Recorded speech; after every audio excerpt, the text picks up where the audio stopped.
In the world of crime and justice, few things are as they initially seem. Welcome to Echoes of Innocence, reassessing the Pedro Bravo case.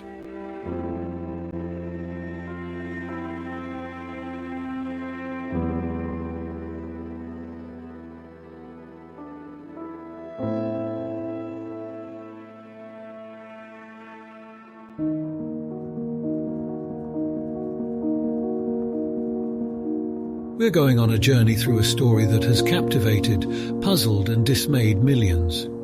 For many, it's a tale they thought they knew, but as we will discover, there are layers beneath layers and echoes of innocence that demand our attention.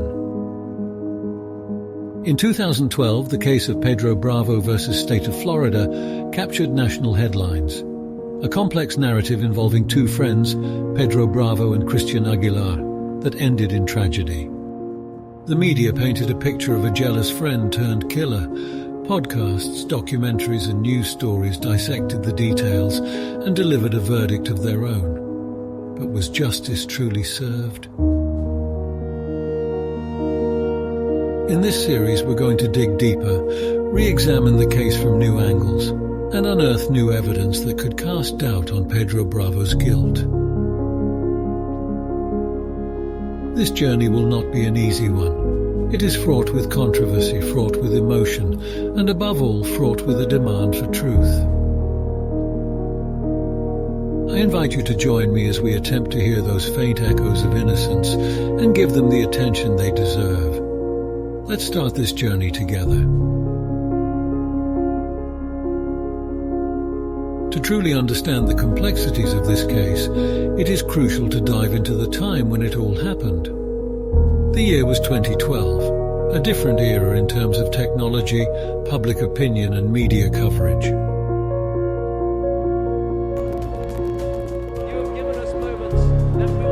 2012 was also a notable year globally, and in the US, the London Olympics, Hurricane Sandy, the re-election of Barack Obama.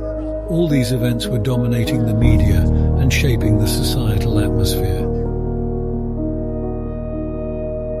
Among these prominent events, the disappearance of University of Florida student Christian Aguilar in late September 2012 and the subsequent arrest of his friend Pedro Bravo created ripples not only in Florida but across the nation. Is a trial involving a murder that shook so many who sent teenagers to the University of Florida. We bring you the story of three high school friends, desperate love, and ultimate betrayal. Que se tratan de los restos del joven desaparecido Christian Aguilar. La policía también informó que los said that news conference that was going on in Gainesville regarding the missing University of Florida college freshman. Emotional day in the courtroom today for Erica Freeman, the Pedro Bravo trial. Good evening, it's Wednesday, August 6th. I'm Zach Dolnick. And I'm Morgan Falk. Emotional trial for the family of Christian Aguilar. It's been nearly 2 years since his body, possibly, of Christian Aguilar. The media attention was intense and immediate. Pedro Bravo, a once regular teenager, was now at the center of a media storm, portrayed as a jealous friend turned murderer. In this climate of intense media coverage, public opinion was swaying. Everyone had a theory, a judgment, and Pedro Bravo was under a nationwide spotlight.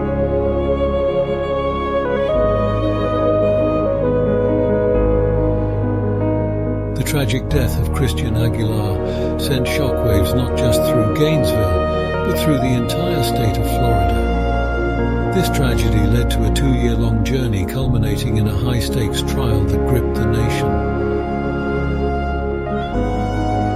In 2014, Pedro Bravo was brought to trial, and after a highly publicized and intense process, he was convicted and sentenced to life in prison for the murder of Christian Aguilar.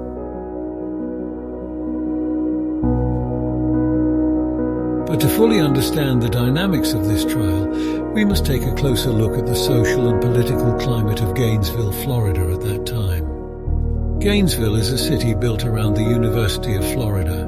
The university is the beating heart of the city. Its students are the lifeblood.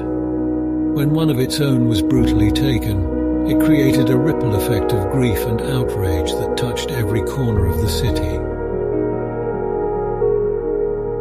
This sentiment, the need for justice for one of their own, was palpable in the air throughout the trial. It is important to remember that almost every expert witness was from the University of Florida, and almost every lay witness was from Gainesville. In such a close-knit community, the desire for swift justice can inadvertently create biases. The demand for resolution and closure can sometimes overshadow the need for thorough and impartial examination of the evidence. And it wasn't just Gainesville.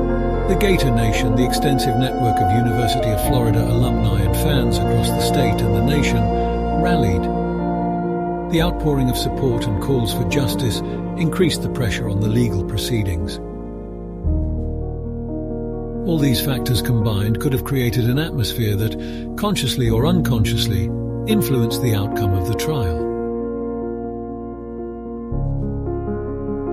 It goes without saying that media plays a pivotal role in shaping public perception, particularly in high-profile cases such as Pedro Bravo's. The coverage of this case was extensive, starting locally before expanding to national and eventually international headlines. The Gainesville Sun, WUFT, WPLG Local 10, the Independent Florida Alligator. The case was a leading story across all these platforms, eventually reaching larger news outlets in Miami, Jacksonville, and beyond. Major networks such as Fox News, CNN, USA Today, and Good Morning America also covered the case extensively. Internationally, too, the story made headlines. The media spotlight was intense, and the narrative it presented had a profound impact.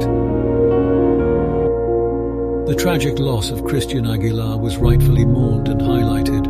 However, many media outlets seem to have prematurely cast Pedro Bravo as the villain. Coverage often underscored his guilt, while discussions about his potential innocence were rare. Media sensationalism, the use of exciting or shocking stories at the expense of accuracy, played a significant role in this case.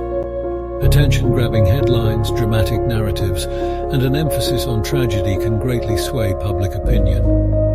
This was a University of Florida student that went missing, murdered, a lover's triangle, a jilted lover, a story as old as time, the drama, the tragedy, the attention-grabbing headline was all there.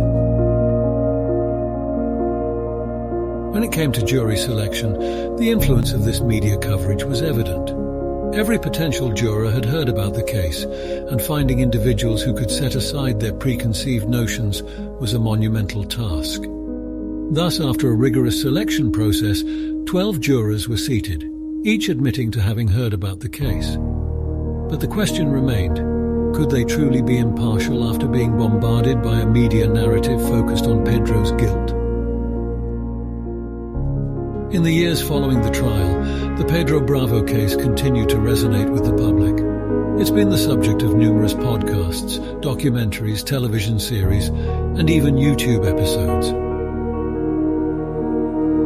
Podcasts such as Christian Aguilar by Morbidology, Sherlock Homeboy, A Deadly Love Triangle, The Case of Christian Aguilar by the Marlon Podcast Network, and True Crime in Academia Episode 55, Death in the Dorm series, The Murder of Christian Aguilar by Ivory Tower Boiler Room, among many others, have all discussed the case. Television series also delved into the details, with episodes dedicated to the case in shows such as Sleeping with a Killer by Lifetime, Criminal Confessions, and See No Evil. Even Hulu and Oxygen joined the fray with Death in the Dorms and Floribama Murders, respectively. Online YouTube creators like That Chapter, Dumb Criminal, Truly Criminal, and Anna Solves produced episodes exploring the case from their unique perspectives. These myriad narratives presented the case through various lenses. However, they were typically accusatory and definite. For the most part, these narratives adhered to the established storyline, presenting Pedro Bravo as the guilty party. There were few, if any, explorations of his innocence. Media bias can deeply affect a criminal trial, especially one as high-profile as this. The portrayal of Pedro Bravo in the media is a crucial aspect that we need to consider when reassessing this case. However, these narratives, much like the initial media coverage, often presented misinterpretations or inaccuracies about the case. Whether it's the details about the iPhone, the proposed use of poison, or the specifics of the murder itself. The dissemination of this incorrect information led to a cascade of further misunderstandings. Although perhaps unintentional, these inaccuracies have permeated through the various retellings of the case, distorting the public's perception of the events. Yet it's crucial to recognize the purpose of most of these series, especially those in the true crime genre.